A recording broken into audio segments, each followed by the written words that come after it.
We have HSES 473 poster session. So our students in that class will select a topic on how exercise may be impacted by a chronic disease or how a chronic disease is influenced by exercise, positive or negative.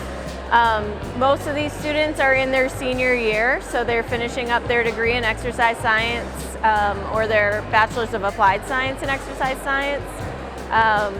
And they hope to continue on in most cases and take the knowledge they learned from their research posters and implement it in practice, either in physical therapy school or in training other individuals with chronic diseases, and apply it in the field. They really become engaged in this project. They select the topics because it might be something personal to them, or it might influence an aspect of their lives or lives of their friends and family. And once they put it all together, they can see how they can then influence others' lives by the results of their research topic on exercise and chronic disease. All right, my name's Mark Blasini. I'm a junior, majoring in exercise science, pre-physical therapy. So my poster is on the effect of exercise on the development of dementia. So dementia can be described as clinical cognitive impairment, often accompanied by changes in personality or mood, and a decrease in independence and the ability to conduct functional activities of daily living. So that's kind of the criteria they look at. Genetics are going to play a large part in it, but there's also lifestyle factors that can affect whether or not you get dementia. One of those is physical activity or fitness. Data is usually collected with cognitive tests for subjects, where they're going to look at the brain, MRI, fMRI, postmortem dissection, as well as physical fitness testing. So a lot of the studies are cohort studies, cross-sectional, and basically what they found is people who have high activity levels, high levels of exercise, are much less likely to develop dementia at the end of their life. If they do develop it, it's usually at a later age. So a nice cohort study based out of Sweden followed a group of women for 40 years. They ranged in age from 30 to 50.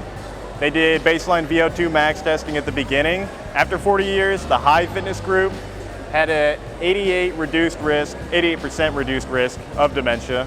And when they did develop dementia, it was at an average age 10 years later. My name's Maren Wilkerson. I'm an exercise science major, and my project was focusing on shaping healthier pregnancies through physical activity. The main studies that I focused on were gestational diabetes mellitus, which is developed whenever you are pregnant. It's the same thing as diabetes, but only occurs during your gestational period.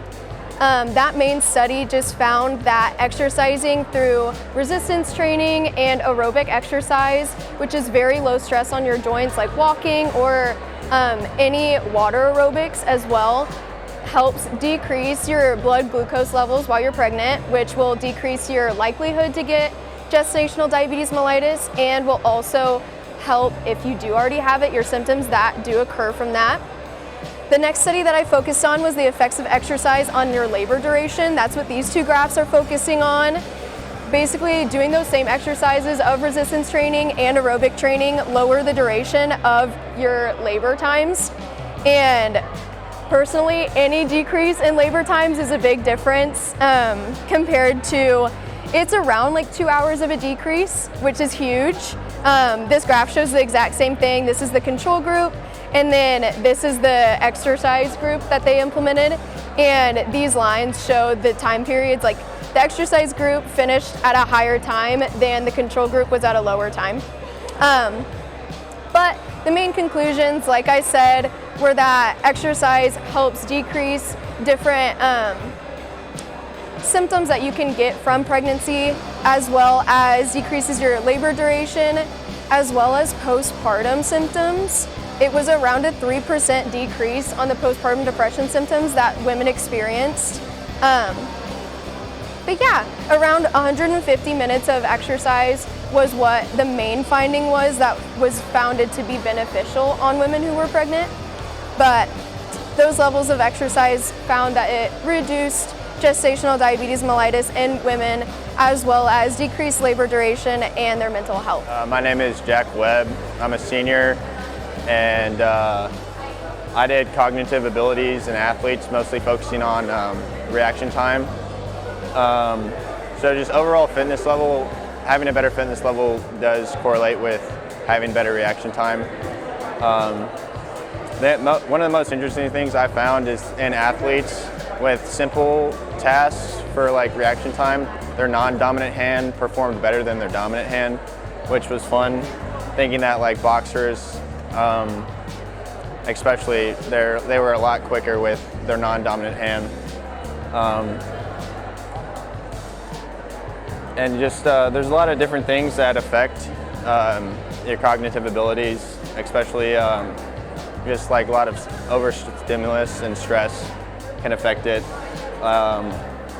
So the purpose of mine was to explore the relationship between exercise and cognitive function, especially how exercise influences reaction time.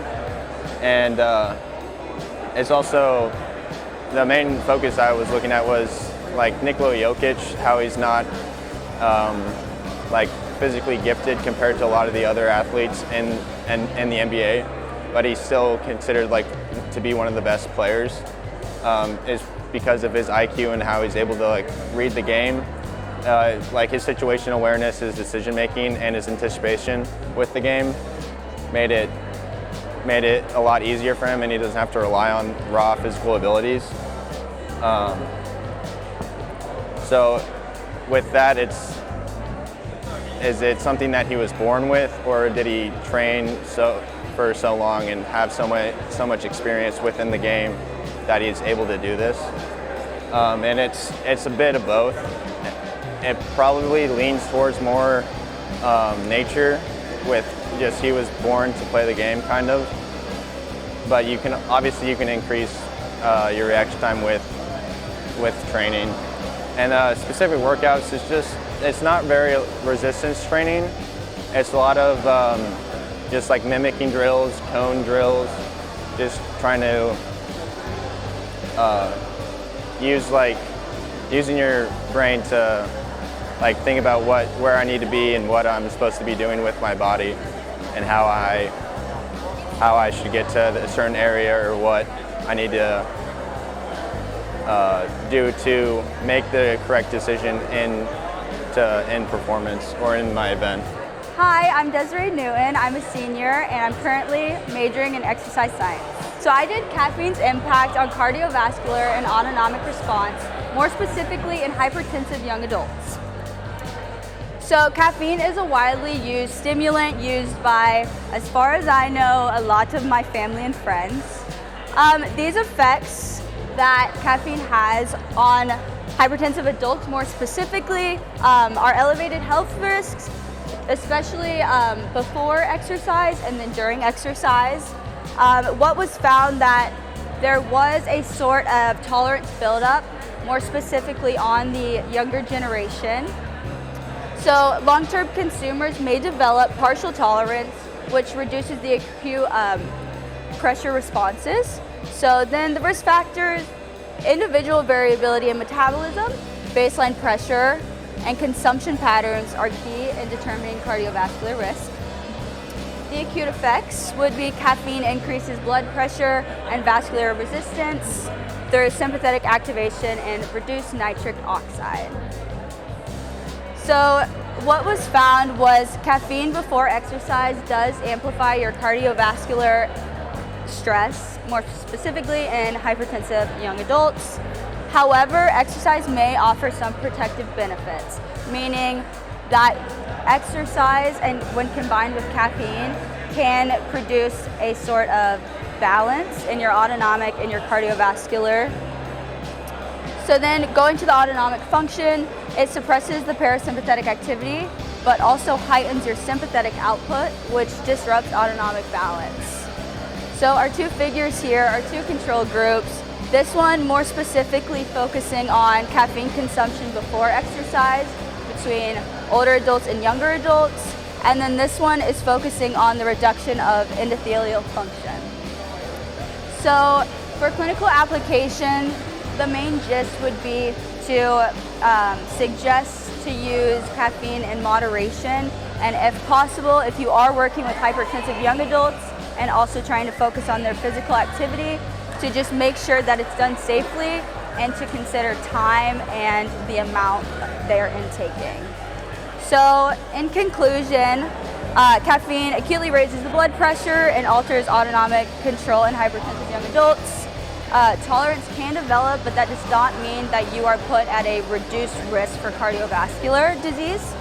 And then exercise can and may offset some of caffeine's negative impacts. So again, that's the hormone balance. And then the individualized caffeine guidelines are necessary to avoid and create preventions for health risks.